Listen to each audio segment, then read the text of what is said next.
You know what car this is.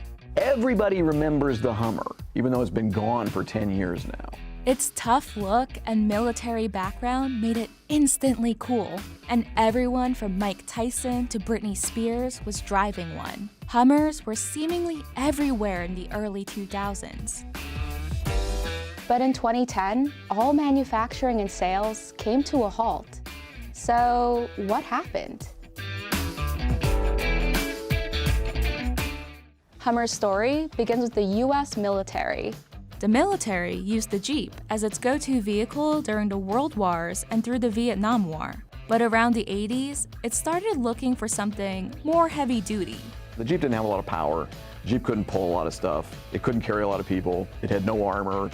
So the Pentagon gave AM General a $1 billion contract to develop a fleet of high-mobility, multi-purpose wheeled vehicles. Eventually called Humvees, the bulky vehicles were designed to transport troops and cargo. The Humvee didn't have a lot of armor, but it was at least a little bit more survivable in terms of being shot at or having something blow up next to it. Humvees rose to fame after being seen in action during the Gulf War. They were also used in military processions, which was how they caught Arnold Schwarzenegger's eye. While filming his movie Kindergarten Cop in Oregon, the actor saw Humvees rolling by and immediately wanted one.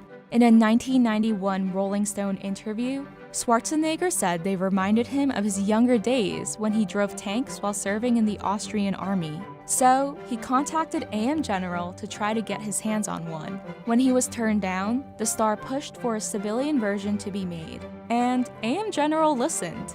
Because, everybody, was influenced by Arnold Schwarzenegger at that point in time. Schwarzenegger became the first civilian to own a specially made Humvee. AM General even stenciled Terminator on the model. In 1992, a civilian version of the Humvee officially went on sale.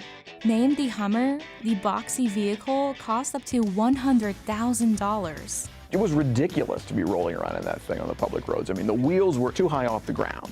Yes, it had air conditioning. Yes, it had airbags. But I mean, to drive it, you're sort of like, you're sitting up like this, and then you've got this big compartment sitting over. I mean, not organized for comfort or luxury or anything like that. The Hummer averaged less than 10 miles a gallon and weighed 10,000 pounds.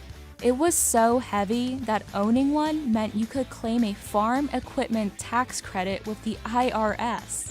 True to its military roots, the Hummer's original design featured an engine button labeled Fire, until company lawyers intervened. In 1999, General Motors bought the rights to market and sell Hummers from AM General. Thanks to the booming economy and low gas prices, Hummer sales took off, especially in Hollywood. OG Hummer fan Schwarzenegger quickly amassed a fleet of the war wagons. From 1999 to 2000 alone, Hummers were featured in 32 movies, which only increased the brand recognition the vehicle already had, thanks to its military pedigree. And it was its association with the military that really drove up Hummer's popularity in the US. People saw it in active use during the first Gulf War for the first time, and they thought, well, if that thing can handle, desert combat, then it could certainly be used for weekend camping trips. Many people also saw owning a Hummer as an act of patriotism. I don't really buy the argument that it implied a sort of warlike mentality or anything like that, but that was definitely part of its overall DNA.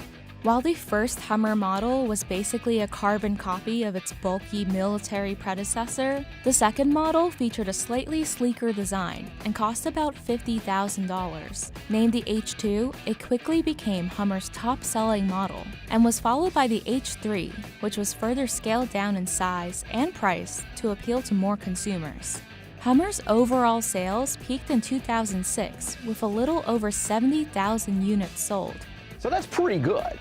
That's not crazy popular. It certainly pales by comparison with some of the pickup trucks and other vehicles that General Motors was selling through its various divisions at the time. But for an offbeat vehicle like that, that's kind of incredible. Hummers eventually came to embody America's supersized lifestyle and the people who aspired to it. You know, they gotta roll large everywhere they go. You know, the G-Wagon, Mercedes G-Wagon type people. And for them, the Hummer was just that turned up to 11 or maybe 11,000. You know, it's like the biggest, baddest, stupidest, most obnoxious, most completely inappropriate, most impractical in a lot of ways.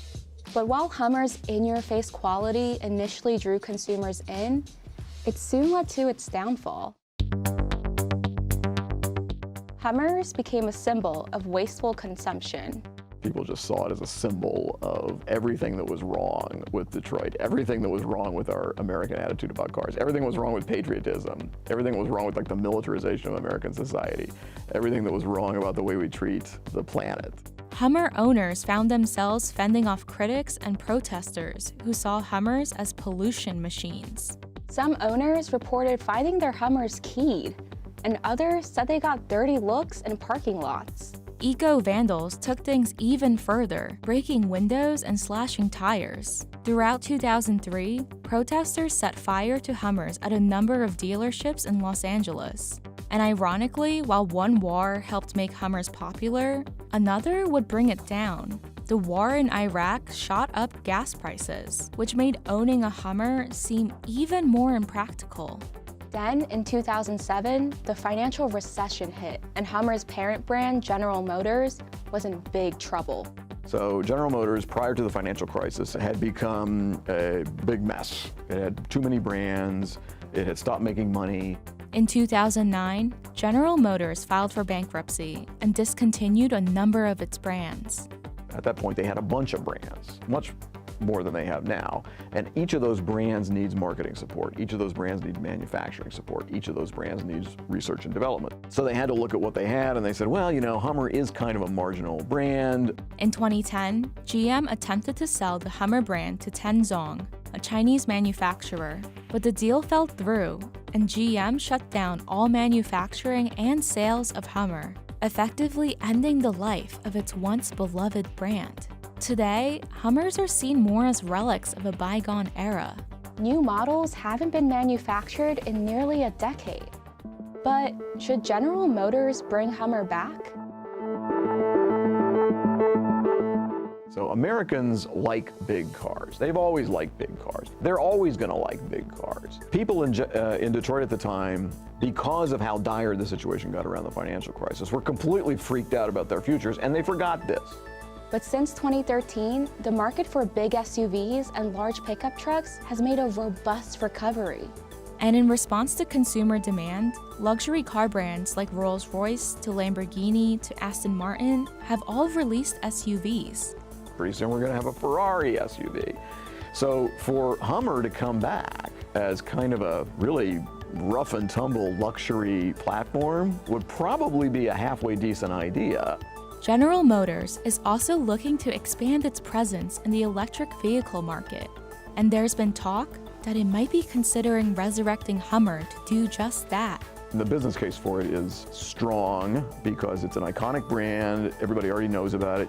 Arnold Schwarzenegger has already converted one of his original Hummers to run on electricity, perhaps paving the way for Hummer once again. The beauty of the brand is if they could get rid of all the bad baggage and transplant goodness in it. You know, you still have one of the toughest and possibly long-lasting vehicles ever. You might be able to operate that thing with regular battery changes for decades and decades and decades. We're fighting global warming right here. Look at this thing. You know? So it's not just fighting wars, it's fighting global warming too. So while people may have once associated Hummers with everything that was wrong with America, it could be time for a second chance.